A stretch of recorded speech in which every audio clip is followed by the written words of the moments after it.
And so on September 3rd, 1891, Goss Military Institute opened its doors to 38 students on a 5-acre plot of land donated by Colonel Joseph Lee near the center of town. Students seemed just plain glad to be educated by imported quality faculty. The cadet uniform was modeled after the West Point's gray. Tuition was $300 for everything, including a bath suit. The day students, all Roswell girls, came to school by bicycle, buggy, horseback, and on foot. The girls wore dark skirts and sailor blouses, and the same blue cap the cadets wore. About 1.5 hours of each weekday were devoted to drill. Cadets stood inspection on Sunday and marched to church. They trained with 9-pound Springfield rifles. The girls drilled too, with broomsticks. The day student boys, too small to tote a rifle, trained with sticks. All non-cadets, including Colonel Medder's 6 children when he was superintendent, were trained by little Gus Lee, the cook's son. Soldierly demeanor was the rule. The military was taken seriously, for hadn't Colonel Goss said, "If this is not a military school, it is nothing." On February 23rd, 1893, the New Mexico legislature adopted Goss Military Institute, renaming it New Mexico Military Institute. Soon after, Superintendent Goss resigned, and Colonel Edgington became superintendent. That September, 54 students enrolled, 20 females, and 1 was even married. Not only had the name changed, so had the location. Unfortunately, the legislature of the territory had failed to provide one essential: operating funds. March 29th, 1895 should not have come too much as a surprise. The day called Black Friday. NMMI closed, but through the efforts of Roswellites Lee, Hinkle, Cahoon, and Jaffa, the legislature would soon pass another bill, this time appropriating $15,000 for a building fund and $7,000 for general expenses on a new site donated by James J. Hagerman, a site to be known as The Hill. The Hill was 40 acres where NMMI stands today. On that site stood a remarkable 3-story building, the first Lee Hall, trimmed in sandstone with all the modern conveniences: gas lights, steam heat, even modern water closets. The basement housed the dining room, kitchen, armory, laundry, and swimming pool. 3 years after Black Friday, in the fall of '98, 105 students enrolled. 1/3 from Roswell, 5 from Texas, 1 from Indiana, 8 with Spanish surnames, and 13 females. Classrooms were on the first floor. The superintendent's office, the library, and certain quarters were on the second floor. The top floor was the place for the cadet dorms. Each of the cadets had a first-rate iron bedstead with a mattress and pillow. Each had his own table and chair, and a washstand. 2 cadets to a room. Some call this rank extravagance.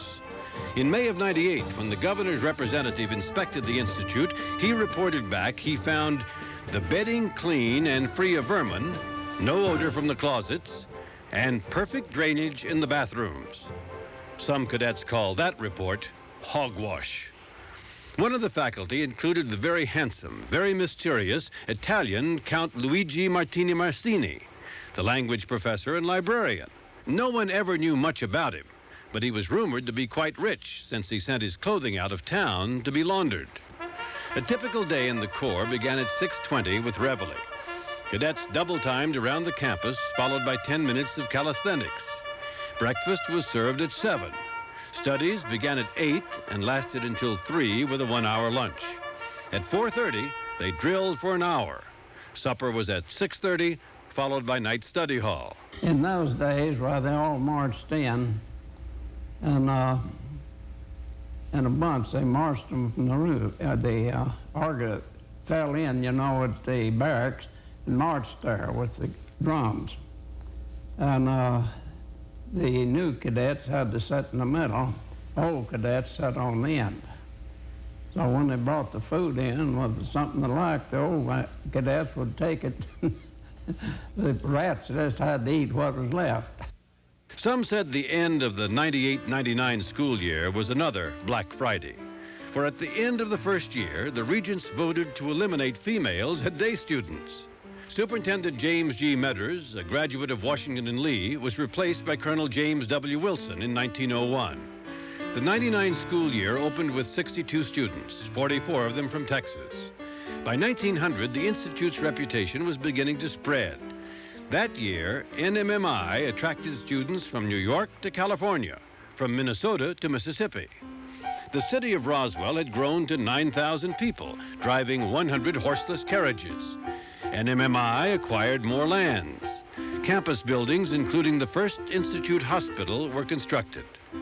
Some recalled old Doc Joyner coming to campus and charging $1 each for sick call. His frequent diagnosis was torpid liver, with the treatment all enjoyed, a dose of beef tea with a shot of whiskey. Of those first years, 1902 was a year filled with firsts. First yearbook, the Bronco. The first bandmaster, Captain Jack Fletcher. He'd stay at the Institute for 41 years. The first commencement, consisting of 3 graduating cadets. Colonel Wilson established demerits and tours, a tradition alive today. They were given for absent class, dirty room, and disciplinary infractions.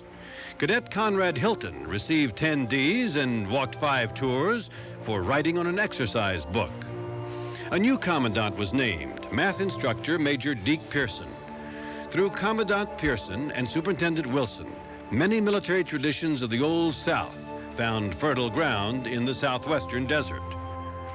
In June of 1909, the school received a telegram stating it had won distinction as one of the nation's 10 distinguished military institutions. NMMI's honor students could be commissioned second lieutenants without an exam, and later in the year, Lee Hall burned. This prompted the construction of the first 2 sections of Hagerman Barracks. A second Lee Hall was also added. J. Ross Thomas joined the faculty. In 1911, Carruthers Coleman, along with 25 cadets, were expelled for blowing up the cadet bathrooms.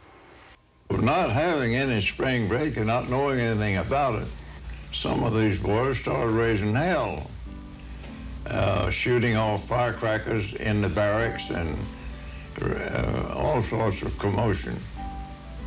All of these men, including me, were dismissed. That's a little harsh. Yeah, not as insurrectionists, it was just simply insubordination of rules. So everybody packed up and started home. Now, did you have some money, or did you had to get a hold of your father? He had to wire my father and get them. So he told me, he said, now until this money comes and everything, you go right ahead with your regular duties. I was a sergeant. So I was sergeant of the guard. And I was walking around in front of the barracks, and I looked down towards a wooden building called Long Barracks. Yes, sir. And there was fire in one of the rooms. So, of course, I sounded the alarm and called out the guard and got the bugler to blow, and we went out, and I didn't go, but everybody went, and they put out the fire. It was confined to one room. And of course, had it broken up into the attic, it'd been gone. Yes, sir. You know that. But they got there quickly enough to stop it. Well, the next day, the colonel called me over to the office, and he said, Coleman, you didn't need to do what you did last night. Technically, you weren't even here. But what you did was a fine thing. It saved the property and all that. And I'm going to amend your order, and you go back to your classes and tend to it. 1915 saw the first Best Troop competition, the Harry Morrison Award. NMMI won the National Rifle Championship. Also in 1915, at the instigation of D.C. Pearson, NMMI became a junior college. In 1916, Luna Natatorium was built, and named after Antonio J. Luna, class of 13, who died at Fort Bliss. And while baseball was the national rage, and certainly the favorite sport on campus, NMMI also had a football team. Also in 1916, a legend, H.P. Saunders, began a career of 31 years as Commandant of Cadets. New Mexico Military Institute, by its 25th year, was indeed taking shape as the West Point of the West, formed by the VMI legacy and firmed by the Western frontier.